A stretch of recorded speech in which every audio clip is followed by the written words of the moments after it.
बहुत ही खूबसूरत संगीत कह लें, नज़्म कह लें, जो कि इस मौजूदा सूरत हाल के हवाले से लिखी गई और बनाई गई। इसी बारे में हमने बात करनी है। आपको पता है सैलाबी सूरत हाल है मुल्क भर में इस वक्त। पाकिस्तान, आधे से ज़्यादा पाकिस्तान का हिस्सा डूबा हुआ है और 3 करोड़ से ज़्यादा आबादी है जो कि मुतासर है इस वक्त। इसी को देखते हुए रहमान फारिस ने इसको लिखा है और खुरम लतीफ़ी ने इसको कंपोज़ किया है, जो कि म्यूज़िक के हवाले से बहुत ज़्यादा काम करते रहते हैं। Is a director himself in Pakistan, PNCA के अंदर।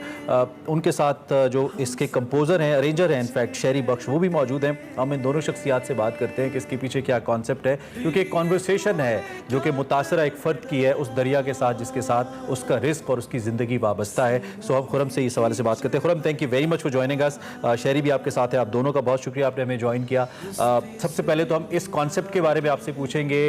ये जो आपने कॉन्सेप्ट क्रिएट किया, आपके माइंड में क्या था और ऐसा क्या था जिसकी वजह से ये एक बैलेड तख्लीक हुआ?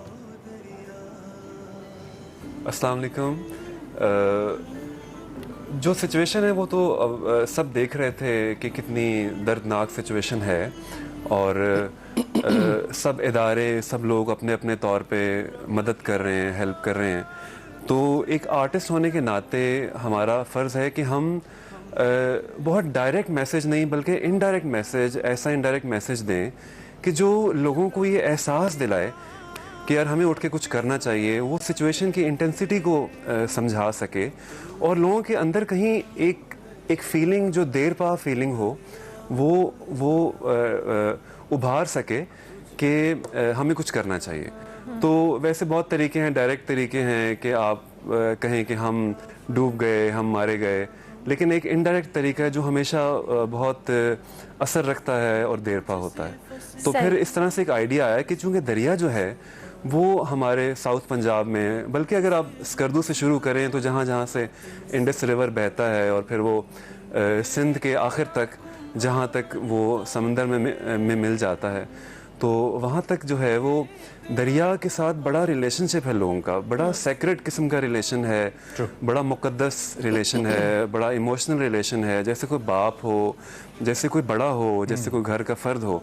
तो वो मेरी रहमान फारिस भाई से एक डिस्कशन हुई कि हमें कुछ ऐसा करना चाहिए कि दरिया को मुखातिब करके बात करनी चाहिए।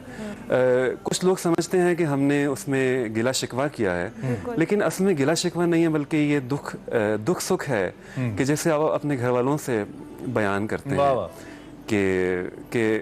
कि हम कितने करीबी थे और हमारा कितना गहरा और पुराना साथ था, और फिर उसके बाद जो है वो ऐसे कोई अपना कोई ऐसे किसी से करता है और कहीं पीछे ये शिकवा दरिया से और नेचर से और खुदा से नहीं है।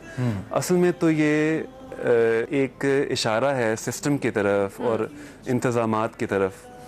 तो इस तरह का आइडिया था। अच्छा खुरम, आपने इसको जब एग्जीक्यूट किया, ऑब्वियसली इसको एक आपने बड़े, जितना हमने सुना और जितना हमने भी देखा भी, बहुत पोलाइट वे में आपने उसको मुखातिब किया दरिया से, और एक वन ऑन वन कन्वर्सेशन वाला मामला हमने देखा।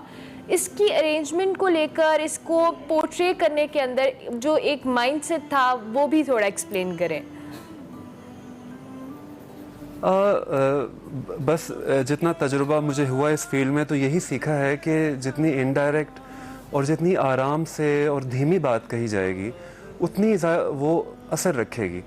तो जब मुझे रहमान फारिस ने पोइट्री भेजी सुबह 5 बजे और उन्होंने कहा कि यार मैं सारी रात आंसुओं में मेरी आंखें भीगती रही हैं, और जो रात हमारी डिस्कशन हुई थी उसके बाद, और उन्होंने इतना खूबसूरत लिखा, इतनी अच्छी कहानी लिखी कि सुबह उठते ही मुझे भी जो मेरे रूटीन के काम थे मुझे वो नहीं करने दिए इस नज़्म में। और आपने भी जब इसको the way you have composed it ना, आपने बिल्कुल उसको उसके मेरिट के ऊपर जाके कंपोज किया और आपकी ये क्वालिटी है भी, आई नो दैट। शहरी भी चूंकि आपके साथ हैं, शहरी आपने चूंकि इसका म्यूजिक अरेंज किया, जो डिमांड थी ट्रैक की उस बिल्कुल उसके मुताबिक है। जो भी सुनता है उसके दिल को लगता है, और जो लोग देख रहे हैं वो ज़रूर इसको ढूंढें, यूट्यूब पर आपको मिल जाएगा, आप ज़रूर इसको देखें, आपको पसंद आएगा। शहरी, what do you want to say about this, क्या कहना चाहेंगे? जी इमरान, मैं फ़र्स्ट ऑफ़ ऑल मैं इसको ऐसे कभी नहीं कह सकता कि ये सिर्फ मैंने म्यूज़िक की है, because it's about team work. Rahman भाई से लेके और जितने भी हम सिंगर्स बीच में हैं और म्यूज़िक अरेंजमेंट, मिक्सिंग, मास्टरिंग, सब लोगों का एक मिला जुला एक काम है। और जैसा कि खुरम भाई ने कहा कि ये ख़ास तौर पर स्पेसिफिकली अगर इस मैसेज की बात की जाए, इस कॉज की बात की जाए, तो उस हवाले से हमने इसको बहुत धीमा रखा है म्यूज़िक को ख़ास तौर पर। और इसमें हमने किसी भी किस्म का इलेक्ट्रॉनिक नहीं डाला है, क्योंकि वो बिल्कुल भी इस थीम के अकॉर्डिंग और आपकी इस कॉज के मुताबिक वो नहीं जाता। सो हमने कोशिश की कि इसको बिल्कुल एक्विस्टिक और बड़ा बड़ा धीमा रखा जाए, और वो ताकि फील लोगों इसमें तक रहे, वो ताकि मैसेज लोगों का पहुंचे। इतना ज्यादा भी ना हो जाए कि वो ओवर लगना शुरू हो जाए और इतना कम भी ना हो जाए कि बिल्कुल गम के जॉनर में चला जाए। वक्त मेरे पास तकरीबन खत्म हो गया खुरम। इन दी एंड एक तो आप डेफिनेटली आप आर्टिस्ट हैं और आर्टिस्ट की बात बड़ी मानी रखती है, आप म्यूजिक की ज़बान में तो कह ही रहे हैं, लेकिन इसके अलावा भी करंट सिचुएशन को देखते हुए, अपनी इस क्रिएशन को मद्देनजर रखते हुए जो भी आप ऐड ऑन करना चाहें इन दी एंड खुरम। बस यही है कि जैसे सब इदारे, जैसे जहाँ जहाँ जो जिस पोजीशन में है वो अपना अपना रोल प्ले कर रहा है, तो आर्टिस्टों को भी चाहिए कि वो अपना जो फ़न है उसके ज़रिए जो सिचुएशन की इंटेंसिटी है उसको लोगों को अवेयरनेस दें उसकी, और बाकी जिसका जो काम है वो करें, वो ज़रूर अपनी इस situation जिम्मेदारी में। अदा करे। ठीक हो गया, हमारे पास वक्त खत्म हो गया अनफॉर्चुनेटली, लेकिन बहुत शुक्रिया शहरी और खुरम आप दोनों का, एंड वो wish you a very best of luck. बहुत ज़बरदस्त आपने ये एक चीज़, एक सिचुएशनल चीज़ बनाई और आई होप कि बहुत सारे लोगों को ये पसंद भी आएगी।